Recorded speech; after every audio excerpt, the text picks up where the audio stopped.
Bonsoir, bienvenue sur Yahvé TV, votre chaîne chrétienne. Ce soir, je vous reçois dans l'émission Parcours, votre émission où nous recevons des hommes de Dieu, nous parlons un peu de leurs expériences dans le ministère, de leur parcours, bref. Et ce soir, j'ai l'honneur d'avoir à côté de moi le pasteur Tchalo.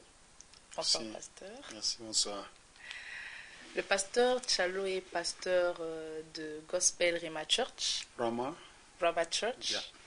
Comme c'est anglophone, vous comprendrez que le pasteur le prononce en anglais, c'est ça? Rama Church en anglais. Yeah. D'accord. Et l'église se trouve à Cape Town, c'est là, à Cape Town en Afrique du Sud. Exactement. D'accord. Pasteur, bienvenue dans notre émission. Nous sommes très intéressés de savoir qu'est-ce qui vous a motivé, vos moments de difficulté, comment vous avez su le passer avec Dieu, comment vous êtes aujourd'hui arrivé là où vous en êtes, et certainement pas encore la fin, parce que nous espérons que vous serez encore très longtemps au milieu de nous, que nous saurons encore bénéficier de votre sagesse et de votre intelligence par la grâce de Dieu. Pour commencer, pasteur, racontez-moi un peu comment vous êtes converti, comment vous êtes venu au Seigneur. Difficile à expliquer parce que j'étais un païen qui, pas comme les autres, qui, entre guillemets, ne souffre pas. J'avais de moyens, j'avais la popularité, j'avais tout ce que les jeunes gens aspirent à voir. Mais une fois, j'étais dans une ville de Lubumbashi, au Congo, et je ne savais pas quoi faire en attendant que je rentre chez moi. Et j'ai entendu qu'il y avait une campagne d'évangélisation quelque part. Et c'est dans ce mouvement-là, je me suis dit, en attendant que je rentre chez moi, parce que je vivais à 120 km de Lubumbashi, que j'aille voir ce qui se passe. Je n'avais pas trop d'idées de chrétiens, c'est quoi, qu'est-ce qu'ils font. Et c'était par curiosité, je suis allé. Et ce jour-là, le prédicateur prêchait sur Bartimée. Et lorsqu'il est arrivé au niveau où il a dit, Jésus lui demanda, que veux-tu que je fasse pour toi? Et que Bartimée a dit, que je recouvre la vue. Et c'est tout, c'est cette petite phrase qui a saisi mon âme. Et je me suis dit, si Dieu existe, je voudrais le connaître. Et si la chrétienté est réelle, je voudrais prouver au monde qu'il peut y avoir un chrétien sérieux. Parce que dans le temps, j'ai connu certaines personnes qui s'appelaient frères, entre guillemets. Mais bon, on était en boîte de nuit avec eux, on prenait les prostituées. Alors, j'ai jamais fait très attention à la vie chrétienne parce que pour moi, ça passait même pas par ma tête pour savoir qu'est-ce qu'ils faisaient dans leurs églises parce qu'on faisait tout en fait. Mais ce jour-là, un samedi, j'ai décidé, si Dieu existe, je veux le connaître, s'il est réellement vrai. Et puis deux, si la chrétienté marche, je voudrais être parmi les rares qui prouvent au monde qu'on peut devenir un chrétien sérieux.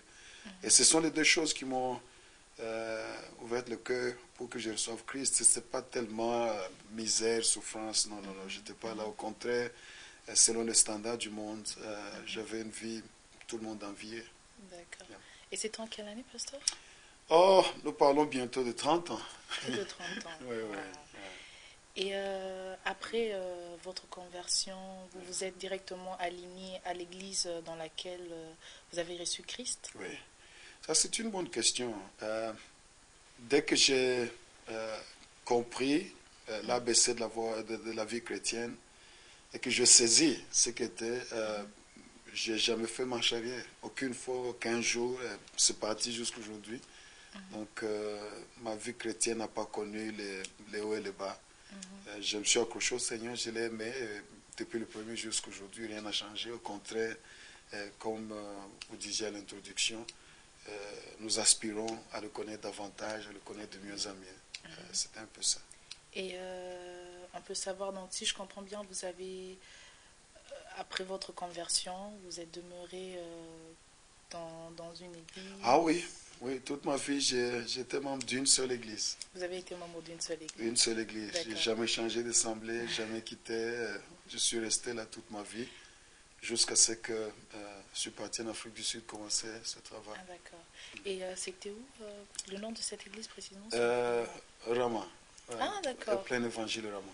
Plein évangile Rama. Donc, vous êtes ensuite devenu pasteur de l'extension de... Non. Au contraire, ce n'est pas une extension. En fait, notre philosophie du ministère est simple.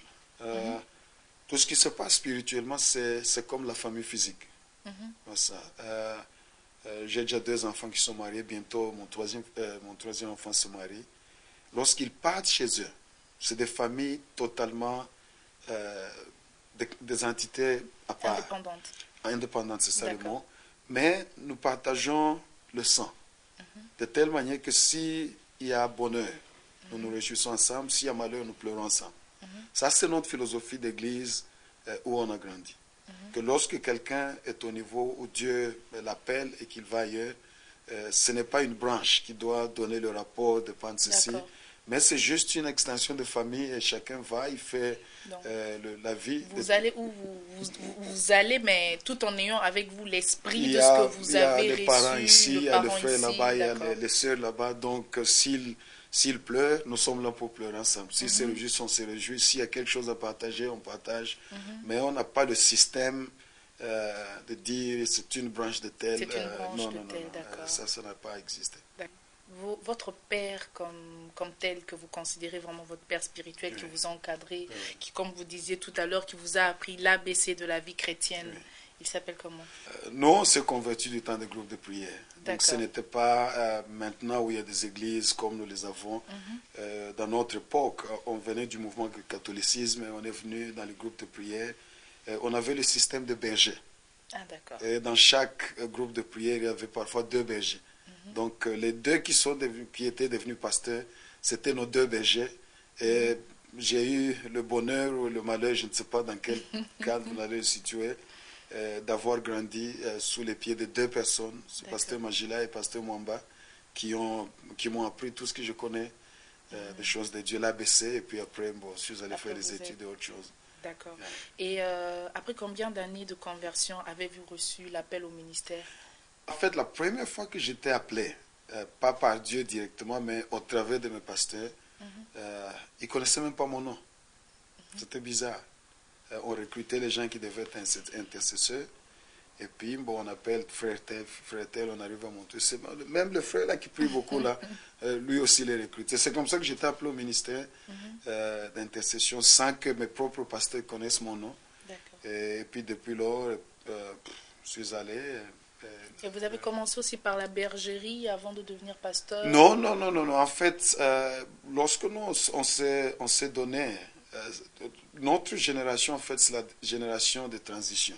Où nous sommes partis du mouvement de groupe de prière, on a conduit cela, on a même amené le français dans nos assemblées. Nous étions la première génération de qualifiés qui ont prêché en français dans le temps. Et puis...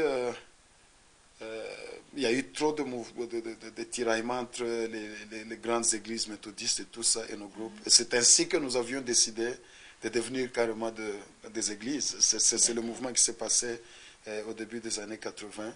C'est cette transition-là qui a fait que nous puissions commencer le système de quelqu'un vient, il établit l'église. Mais avant, c'était... Vous priez, vous êtes là pour prier. Depuis, vous êtes plus ou moins combien d'années déjà dans le ministère, s'il faut compter? 5 années de conversion, tout ça, 27. 27 ans. Vous êtes marié? Oui, et grand-père. Et grand-père déjà? Surtout ça. D'accord. C'est le plus important. C'est le plus important par rapport à être père, c'est vous vous sentez la progéniture. Pourquoi selon vous, être grand-père, c'est plus important que d'être père? Parce que très peu de gens qui sont dans notre catégorie.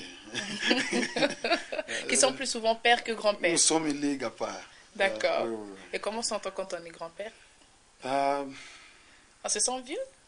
Pas vieux, mais il n'y a pas moyen de décrire le sentiment de voir les enfants que tu as amenés au monde, amener d'autres enfants. D'accord.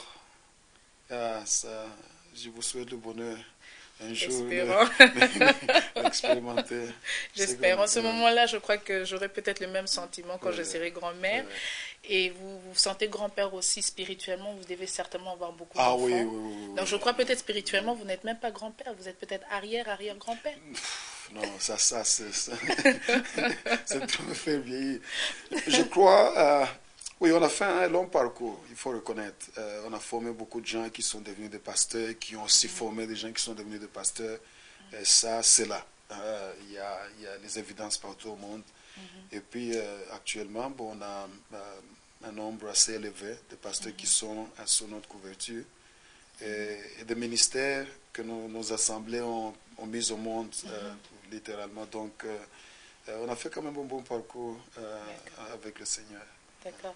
Et comme vous êtes pasteur d'une église qui compte beaucoup de membres, comment arrive-t-on à gérer cela? Comment arrive-t-on à faire en sorte que chaque brebis ne se sent pas lésée, que la brebis sache que le pasteur est là, il est présent? Comment arrive-t-on à le faire, à gérer un calendrier comme le vôtre tout en étant très présent à l'église? L'église, comme je prêche toujours, c'est une double entité. En fait, c'est ça la différence entre l'église et toute autre organisation. L'église est une organisation, mais elle est aussi un organisme. Alors souvent, lorsque nous parlons d'église, ça dépend de celui qui pose des questions ou celui qui aborde l'église. Soit c'est la tendance organisme, corps, tout cela qui prime, ou si on est de l'hémisphère ouest comme ici, c'est la tendance organisation qui prime. Or, c'est la combinaison de deux qui fait d'une église une église conquérante et vivante. Juste pour ne pas vous couper, oui. Quand vous parlez d'organisme et organisation, il y a certainement une petite différence. Organisme, dans le sens où l'Afrique est beaucoup plus demandeur. Non. L'organisme, c'est la Bible utilise les métaphores. Nous sommes le corps, nous sommes l'arbre, nous sommes une famille. Ça, ce sont des métaphores que la Bible utilise pour exprimer l'aspect organisme de l'Église. Tu vois ça? C'est le sang qui coule, c'est la sève qui coule, c'est la famille qui est ensemble, c'est ça qui forme le groupe. Nous parlons de communion fraternelle, tout ça, toutes ces dimensions organisme de l'Église. Mais Jésus n'a pas seulement utilisé le métaphore d'arbre, de famille et tout cela. Il a utilisé le métaphore d'une armée. Nous sommes des soldats, nous sommes une armée. Alors l'armée, ce n'est plus un organisme, c'est une organisation. Il y a la hiérarchie, il y a les responsabilités, tout ça, il y a les démarcations de qui fait quoi quand. Et les deux combinés, c'est ça qui fait l'Église. Tu dois être très fort en termes de comprendre comment organiser cette branche et tu dois aussi être très fort à savoir comment maintenir l'esprit de famille et les deux marchent. Or, selon ta question, lorsque le nombre commence à augmenter, le pasteur doit être souple pour tout le temps réajuster son style de leadership, comme on dit. C'est notre spécialité, on a fait ces travaux plusieurs années, la santé de l'Église et tout ça, et organisationnel. Entre 0 et 100 membres, nous appelons ça Église-famille. En principe, le pasteur est tout. Papa, maman, conseiller, tout, et tourne autour du pasteur. Et c'est pas mal, parce qu'à cette époque, ils veulent ton ADN dans leur système. Ta vision, tes priorités, tes sentiments, tes valeurs, ça pénètre dans l'Église parce que les premières 100 personnes souvent que Dieu donne, c'est des gens qui sont des pionniers, des entrepreneurs par nature. Mais lorsque l'Église dépasse 100 personnes, nous l'appelons petite Église, entre 100 et 300. Là, le pasteur doit commencer à réajuster son style. Or, souvent, ce qui coince, c'est que l'homme de Dieu ne comprend pas que s'il ne change pas, l'Église ne change pas. C'est ainsi qu'on voit beaucoup de petites églises des années qui restent entre 0 et 100, parce que l'homme de Dieu se plaît, s'habitue à être papa, être maman, être conseiller de tout le monde. Alors si vous restez dans cette ambiance, vous n'allez jamais aller au-delà des limites de 100. Mais lorsque vous comprenez que vous réajustez votre style, vous commencez à introduire l'aspect managérial. Là, vous permettez aux autres ministères qui étaient cachés à s'exprimer et le nombre va. Une autre barrière, c'est la barrière de trop. Bonsoir, bienvenue sur Yahvé TV. Je vous reçois dans l'émission Réflexion sur l'Église. Ce soir, nous allons avoir une émission dans le sens de partager, dans le sens de partage. Nous allons partager une portion de l'Écriture, avec le pasteur Tchalo ici présent.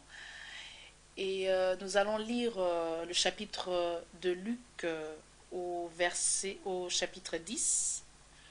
Nous commençons avec le verset 25. Je lis. Un docteur de la loi se leva et dit à Jésus: « pour l'éprouver, « Maître, que dois-je faire pour hériter la vie éternelle ?» Jésus lui dit, « Qu'est-il écrit dans la loi? Qui lis-tu » Il répondit, « Tu aimeras le Seigneur ton Dieu de tout ton cœur, de toute ton âme, de toute ta force et de toute ta pensée, et ton prochain comme toi-même. » « Tu as bien répondu, lui dit Jésus, fais cela et tu vivras. » Mais lui voulant se justifier, dit à Jésus, « Et qui est mon prochain ?» Voilà un peu l'introduction du chapitre. Donc j'ai lu, je recommence pour une meilleure audition, j'ai lu dans Luc chapitre 10 du verset 25 au verset 29. Bonsoir pasteur. Bonsoir.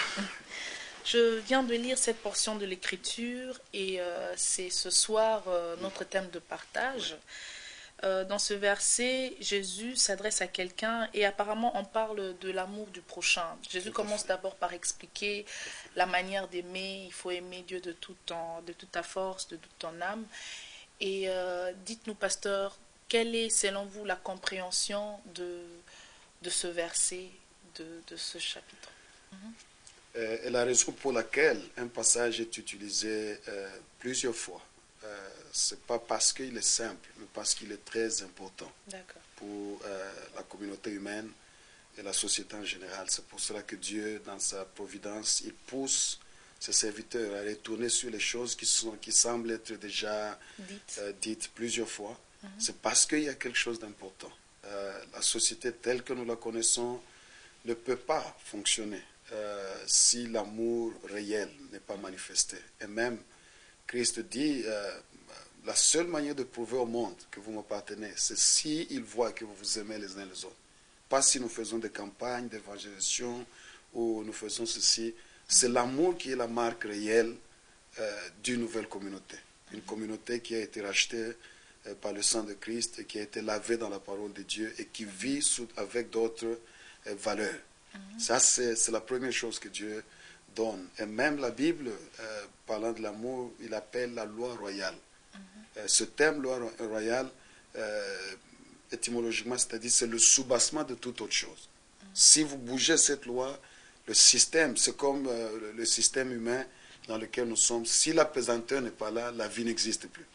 Donc dans la vie chrétienne, si l'amour n'est plus, la vie chrétienne n'a plus de sens, ça ne sert à rien. Nous devenons juste un mouvement religieux comme tout autre mouvement que nous pouvons mentionner dans ce monde, philanthropique ou de n'importe quel autre objectif. Donc ça, c'est le point de départ et le grand point que Jésus voulait pousser. Oui. Mais maintenant ici, chaque fois que je retourne à ce passage, ce qui me frappe et qui me touche, c'est lorsque le docteur de la loi, une fois de plus, je prêche plusieurs fois que lorsque un homme ordinaire te pose une question, c'est juste une question. Mais lorsque un professeur te pose une question, c'est pas juste une question. Donc il faut être très très souple avant de répondre. Cet homme, c'est un docteur de la loi, un connaisseur. Et lorsqu'il dit que dois-je faire pour hériter la vie éternelle, c'est pas une question ordinaire. Lorsque les gens lisent d'une manière superficielle, ils comprennent pas.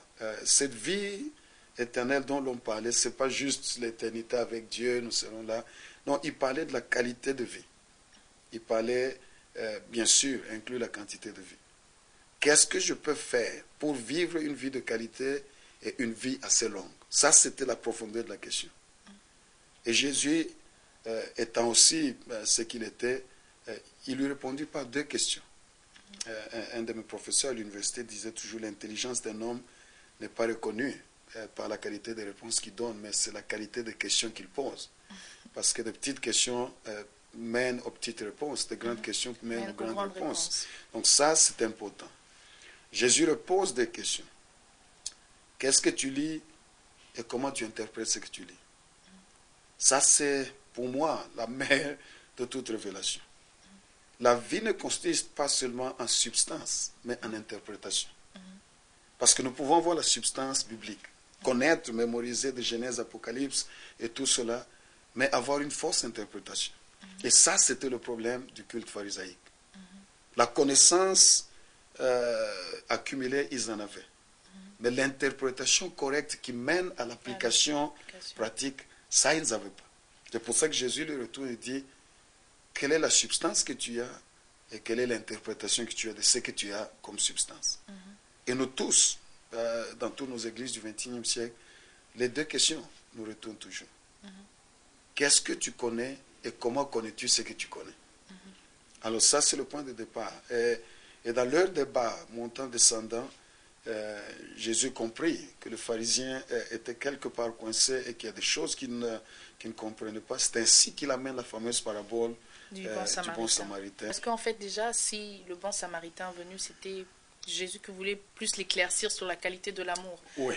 Parce qu'apparemment, pour Jésus, la vie éternelle, si je comprends, dépendait aussi d'une manière d'aimer. Premièrement, d'abord, comme il explique déjà, d'aimer Dieu. Oui. De tout son cœur et de toute sa force. Et pasteur, quand on dit aimer Dieu dans notre monde aujourd'hui actuel, aimer Dieu, c'est de vivre restreint du monde. Aimer Dieu, c'est même suivre Dieu. Comment peut-on exprimer cet amour envers Dieu? Définir le sens de moi. C'est la marque d'un grand connaisseur. Parce que souvent on utilise des mots sans savoir ça signifie quoi tout cela. Le mot aimer, c'est un mot très simple. En termes vulgaires, c'est seulement avoir les meilleures intentions ou intérêts d'une autre personne à cœur. C'est tout. Donc, si je t'aime, toute ma force et mon énergie, c'est que le bien t'arrive. Qu'est-ce que je peux faire pour que tu sois bien? Qu'est-ce que je peux faire pour faciliter ta vie? Ça, c'est le mot amour. Donc, l'amour est conditionné par voir le bien arriver à l'autre. Ne pas exploiter l'autre. Or, Dieu dit, tu aimeras Dieu. C'est-à-dire, tu auras les intérêts de Dieu dans ta pensée, dans ton cœur, tes sentiments, dans ton service, l'expression de vie. Donc, il utilise les trois choses qui caractérisent la vie d'un homme. Tel qu'un homme pense, tel qu'il est. Le cœur définit, de lui viennent les sources de vie. Et puis, nos actions expriment ce que le cœur et la pensée font. Donc, il dit les trois domaines qui conditionnent la vie humaine doivent démontrer que tu veux que Dieu, ses intérêts progressent. Ça, c'est l'amour. Et puis, il dit la loi qui est semblable, c'est fais la même chose pour le prochain. Et là, il donne une autre dimension. Prends la référence de comment tu penses à toi. Pense à l'autre. Alors ça, c'est la profondeur de cette loi qui résume en fait toute la Bible. Et maintenant, pour la bonne compréhension, parce que le pharisien, quand bien même il était docteur de la loi, j'ai beaucoup aimé, à un moment donné, je poussais pour commencer mon travail de doctorat, et ça ne marchait pas. Et puis un de mes professeurs m'encourage, il dit, écoute, si quelqu'un est docteur en mathématiques, qui ne t'impressionne pas, tout ce qu'il a maîtrisé, c'est la mathématique. Il peut être le plus grand ignorant dans le savoir-vivre. Et ça, j'ai compris qu'il n'y a que Dieu qui est global dans sa sagesse et sa connaissance. Il fallait que Jésus puisse faciliter la tâche de cet homme. Il utilise 5 types d'hommes. Et là, c'est la beauté de cette parabole du bon samaritain. Et je vais aller rapidement parce que la manière dont tu interprètes le monde va définir comment tu réagis par rapport au monde. Il utilise le problème d'une victime innocente. Quelqu'un qui allait sur son chemin et puis il tombe entre les mains des brigands, et on le lapide, on le laisse presque demi-mort. Et puis il introduit sa leçon d'amour sur cette base. 5 réactions différentes au même cas. Et la société humaine, c'est exactement la même chose. Nous réagissons tous d'une manière Nous voyons la même chose, nous voyons le monde, mais nous interprétons différemment. Alors, nous réagissons différemment. Et cela conditionne aussi notre façon d'aimer Dieu? Oui, certainement. Parce que l'homme a été créé à l'image de Dieu. Ce que tu fais avec le prochain, tu le fais avec Dieu.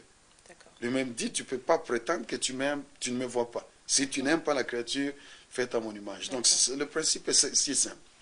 Or, quelles sont les catégories de gens que Jésus relève? 1. C'est les gens qui considèrent ce qui arrive aux autres comme un sujet à débat, débattre ou discussion. Et nous vivons dans un monde comme ça, la télévision tous les jours, tel est mort, tel est mort. Donc ça ne nous fait plus rien, c'est juste, on continue, c'est une conversation continue. Et là, c'est la catégorie où il avait placé le pharisien. Pour toi, ce qui arrive au monde, c'est juste un sujet de conversation. Et puis, il y a une deuxième catégorie de gens, les brigands. Les brigands. Les brigands, leur souci, c'est qu'ils sont tellement égocentriques que tout ce qu'ils peuvent faire pour leur propre intérêt, ils le feront. Ils le feront. Malheureusement, les brigands ne devaient pas exister dans la maison de Dieu. Ils sont là. Je suis pasteur aussi et c'est ma propre honte, c'est comme une repentance générale. Lorsque je me tiens derrière la chair pour prêcher et que mon intention primaire c'est trouver les techniques pour estorquer le peuple de Dieu du sceau, je suis brigand. Brigand sous autre titre.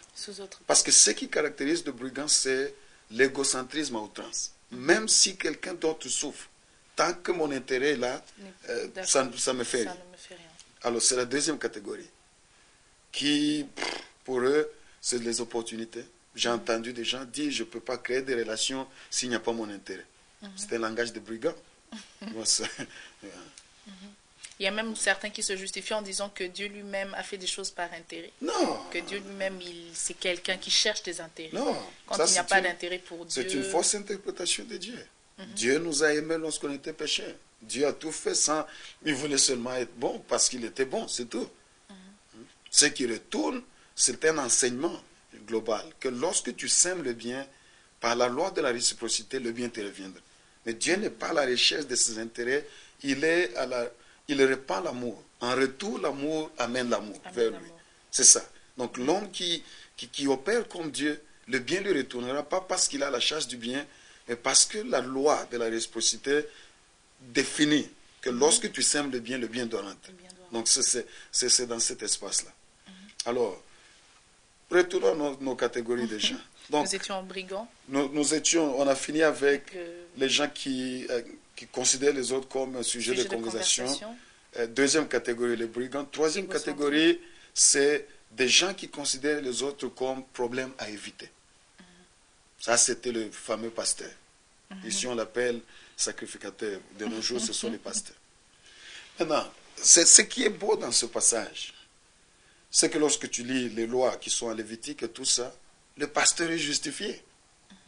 Parce que la Bible dit l'homme était laissé à demi-mort. À distance, comment tu reconnais un mort réel et un demi-mort? Il n'y a pas moyen. Il n'y a pas moyen.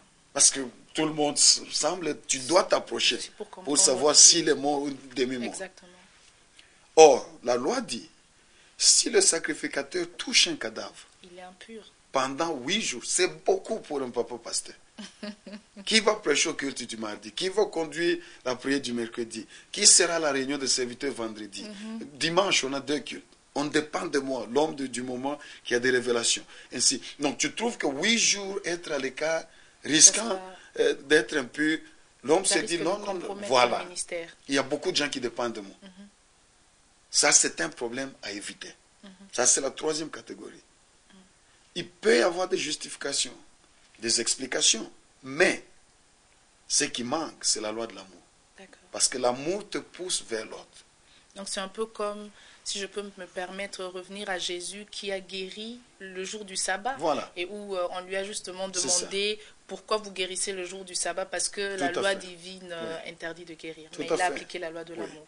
Donc la troisième catégorie des gens qu'on a, malheureusement, nos églises tombent dans cette catégorie. C'est pour ça qu'on critique l'église catholique. Mais pourquoi elle a beaucoup d'adeptes? Parce que les catholiques n'évitent pas l'humanité. Nous nous informons comme des sociétés secrètes dans nos salles. Tant que nous jouons à nos tam-tams, nous jouons à nos synthétiseurs, nous sommes contents, nous sommes insulés du monde. Les gens du monde, ce sont les païens, il ne faut pas toucher. Sans le savoir, nous utilisons le langage du pasteur que nous critiquons chaque dimanche. Le monde est à éviter. Non, il ne faut pas être parmi les païens. Ces gens-là boivent. Qu'est-ce que le païen doit faire s'il ne pas boire? Il fume. Il est païen, il est supposé fumer. C'est comme quelqu'un qui s'étonne qu'un poisson nage dans l'eau. Non, il est supposé nager. Les païens sont supposés faire du péché. Mais Jésus s'est approché d'eux. Mais nous, l'Église, nous évitons. Quatrième catégorie, c'est la catégorie où le monsieur diacre est. Le diacre suit exactement la philosophie de son pasteur. Si pour le pasteur, c'était un problème à éviter, pour le diacre, c'était un sujet de curiosité. Le diacre était seulement curieux.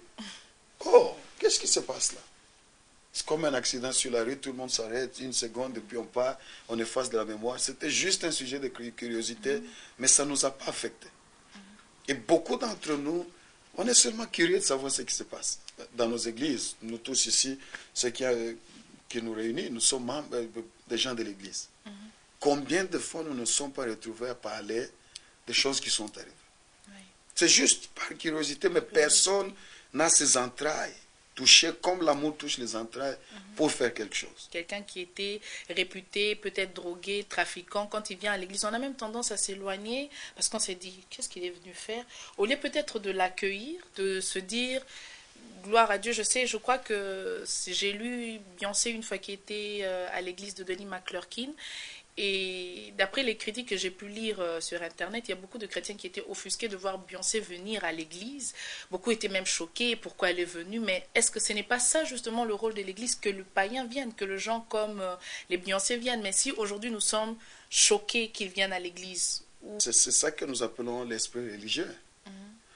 C'est être sauvé dans le cœur, mais être païen dans la tête. Et c'est la maladie de l'église.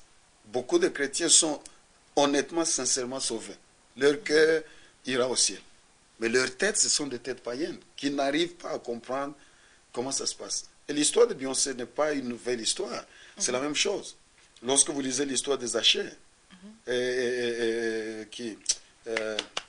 Bartimée, c'est la même histoire. Les deux miracles de ces gens se sont passés le même jour à l'intervalle des heures. Jésus entrait à Jéricho. Il a trouvé pauvre Bartimée. Il a guéri. Tout le monde a acclamé. À la sortie de Jéricho, il trouve riche Zachée. Il veut entrer, on dit non, non, non, non. C'est la maison d'un païen. Mais qui justifie que Bartimée a le droit d'être touché par Dieu et pas Zachée? C'est seulement la jalousie religieuse. Beaucoup de chrétiens ne croient pas que les stars, les riches, les gens forts peuvent plier leurs genoux à la royauté de Christ. Ça, nous ne le croyons pas. Nous pouvons le professer, mais on le croit. C'est pour ça que le choc vient. Mais lorsqu'un pauvre arrive, on croit que c'est normal. Et c'est pour cela que la tendance, c'est de croire que l'Église, c'est une entité de pauvres, des gens qui ne réfléchissent pas, les bons narines de la société, qui peuvent se réunir et pleurer ensemble de leur misère. Et ce n'est pas normal. C'est pas normal. Jésus est le roi de tout le monde. Zachée et Bartimée. Même mouvement, même période, ils sauvent tous les deux et il y a la joie au ciel. Le Dieu des pauvres, c'est le Dieu des riches. Et tous, il est Seigneur des deux. C'est l'histoire dans ce chapitre-là. D'accord. Oui. Et pour revenir... Et enfin, la dernière catégorie de gens, c'est le bon samaritain. L'homme qui comprend que l'être humain, c'est un être à aimer. Amen. Ça, c'est l'enseignement que Dieu donne. Or, tout dépend de comment nous approchons la société. Est-ce que ce monde, c'est juste des choses qui arrivent, un sujet de conversation? Est-ce que nous voulons prendre l'avantage sur tout ce qui se passe et avoir autant de percées que possible? Est-ce que nous voulons éviter, parce que le monde, si on s'approche trop, c'est des problèmes inutiles? Est-ce que c'est juste la curiosité de savoir ce qui se passe à gauche, à droite, ou nos cœurs sont encore touchés par l'amour et qui peuvent réagir? La conclusion de ce passage est très triste. Parce que Jésus, après avoir enseigné, non, on résume, mais je suis sûr que c'était une très longue conversation.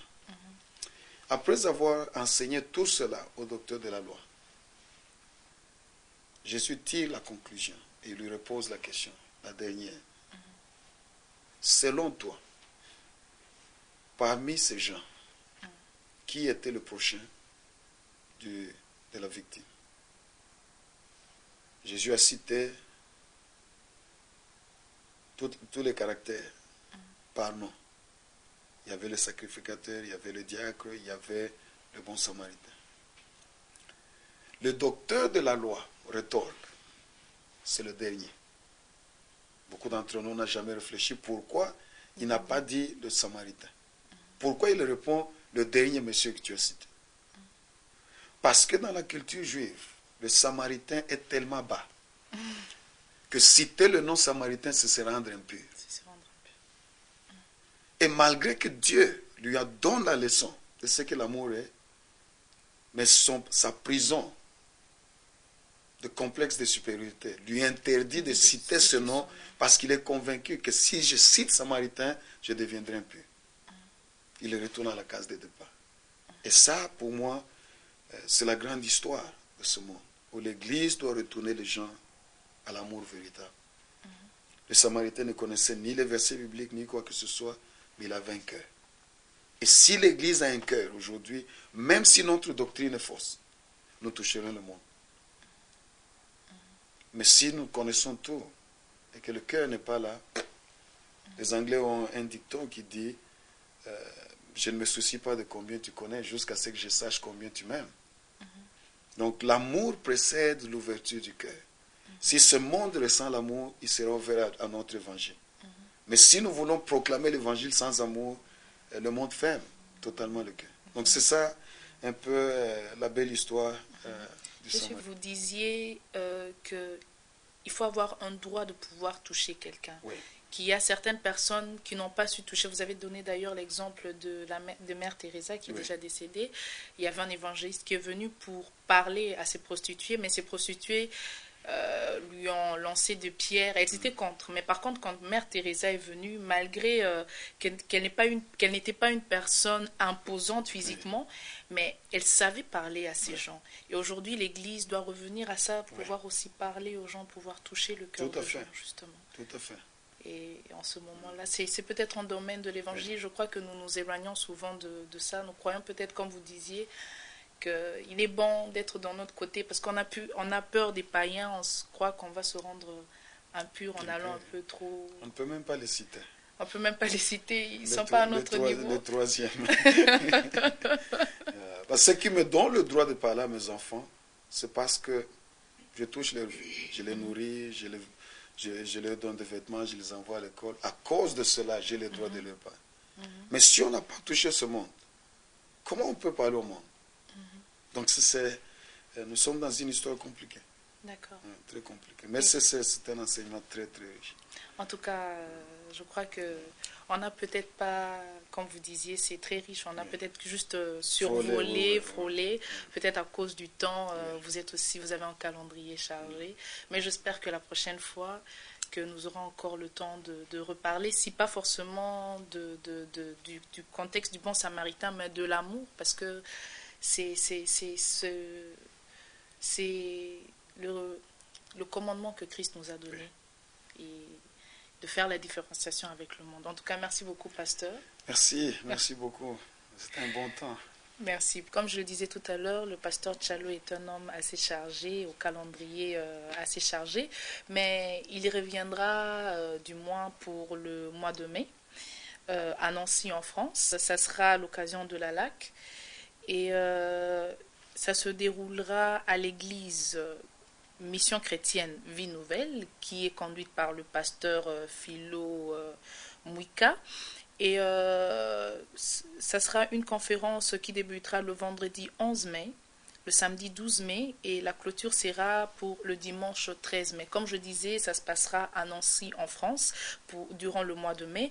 Et si vous voulez contacter le pasteur Philo, vous pouvez au 0033 62 29 40 499. Excusez-moi, j'ai lu un peu en désordre.